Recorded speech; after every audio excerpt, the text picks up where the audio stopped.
Sa video na ito ay pag-uusapan po natin ang Picoin price prediction ngayong June 1, 2025. Ayan, June 1 na po ngayon. At yan, matapos po kasi ang ilang linggo ng tuloy-tuloy na pagbaba, mukhang may kakaibang galaw na ipinapakita itong si Pi ngayon. Pero teka, ito nga ba ay simula ng kanyang pag-angat o isa lang itong panandaliang sipa? Kaya yan po ang siyang ating aalamin ngayon. Ay, ayan, bago po tayo magpatuloy ay pakibasa na lamang po muna ang disclaimer dito sa ibaba ng ating screen. At ang source po ng ating balita rito ay ang captainaltcoin.com. Ayan. Ngayon ay simulan po natin sa kung ano po ang nangyayari kay Picoin ngayong June 1. Ngayong araw na ito, si Picoin po ay nagsisimula na ng June sa pamamagitan po ng isang small breakout. Matapos po siyang mag-drift o tuloy-tuloy na bumaba noong second half ng May.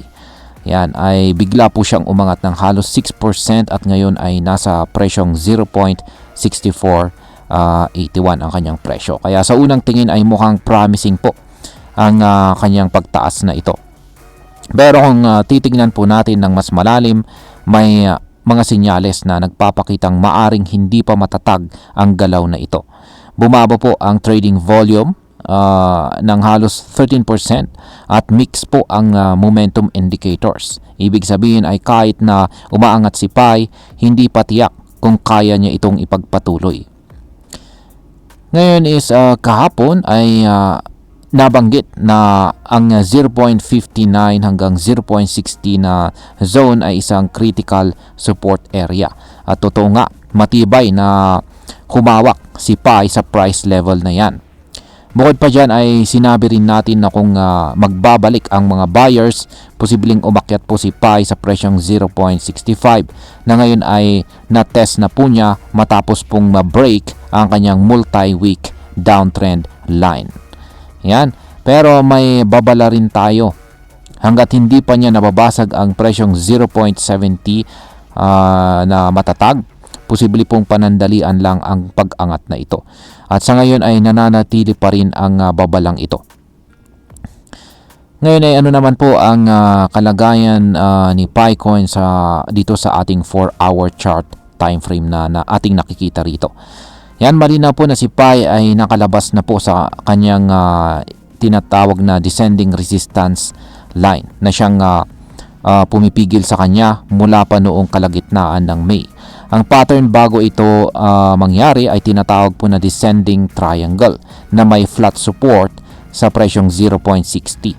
Ang paglabas po niya mula sa upper trend line ay unang bullish signal na nakita natin sa loob ng ilang linggo. Pero tandaan, hindi po sapat ang breakout kung walang confirmation. Kung hindi po mananatili si Pi sa taas ng presyong 0.70 at lalo na kung babalik siya sa ilalim ng 0.63, posibleng bumalik ulit ang market sa mga mas mababang support levels. Ngayon ay ano naman po ang sinasabi ng mga technical indicators dito. Yan, sa hourly time frame, halo-halo po ang sinyales mula sa mga indicators. Ang MACD ay nagpapakita po ng bearish crossover, ibig sabihin ay may konting pagbaba na pressure pa rin.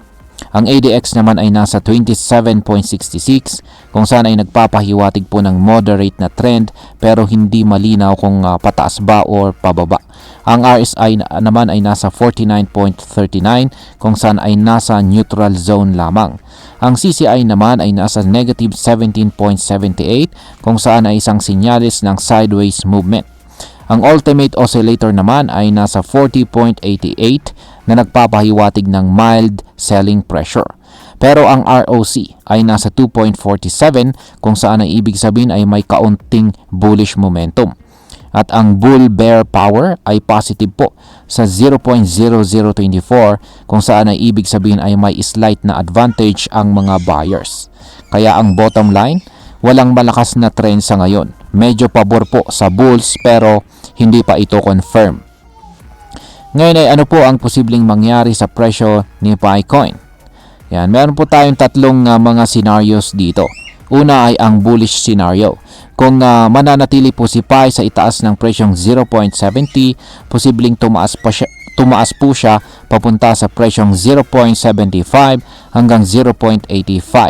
Pero kailangan po itong samahan ng malakas na volume para magpatuloy ang momentum pataas. Dito naman sa neutral scenario, kung hindi po siya bababa sa presyong 0.63 pero hindi rin niya mabasag ang 0.70 na presyo, malamang ay mag-sideways lamang siya sa pagitan po ng presyong 0.63 at saka 0.67. Dito naman sa bearish scenario, kung bumagsak po si Pi pabalik sa ilalim ng 0.60, ang susunod na mga target ay ang presyong 0.58 at maaring umabot pa sa presyong 0.54. Yan, ngayon ay ano naman ang epekto nito para sa atin bilang mga Pinoy crypto traders at investors ni Pi Network. Yan, para sa atin dito sa Pilipinas na sumusubaybay or nag-i-invest dito kay Picoin, napakahalagang bantayan po natin ang mga resistance levels sa 0.67 at lalo na po ang 0.70. Kung ikaw po ay isang short-term trader, magandang oportunidad ito para sa quick gains. Pero dapat ay mabilis po tayong kumilos at marunong mag-cut loss kung sakaling bumaliktad ang galaw. Para naman po sa mga long-term holders, ang galaw ngayon ay sinyales na buhay pa itong si Pi. Pero hindi pa ito sapat para sabihing tapos na ang downtrend. Kaya wag muna tayong mag-all in. At dahil bumababa po ang trading volume, posibleng maraming traders pa rin ang nananatiling hindi sigurado, kaya mag-ingat po sa FOMO.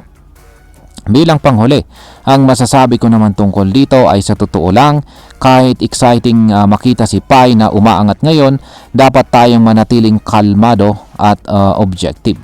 Hindi porket tumaas ng 6% ay ibig sabihin ay magtutuloy-tuloy na ito, lalo na't bumaba ang volume at wala pang confirmation ng malakas na trend.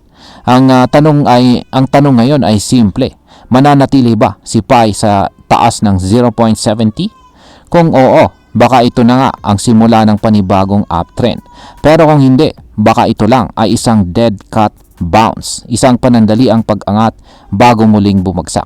Kaya sa mga ka-crypto natin dyan, particular po sa mga kapay holders natin, ang payo ko po ay simple lamang. Mag-research, magbasa po ng charts at wag po tayong padalos-dalos. Gamitin po natin ang analysis na ito bilang gabay pero wag pong basta sumugal ng walang plano. At ayan, hanggang dito na lamang po tayo sa video na ito mga ka-crypto. Marami pong salamat sa panonood. Ingat po tayo lagi at God bless po sa ating lahat.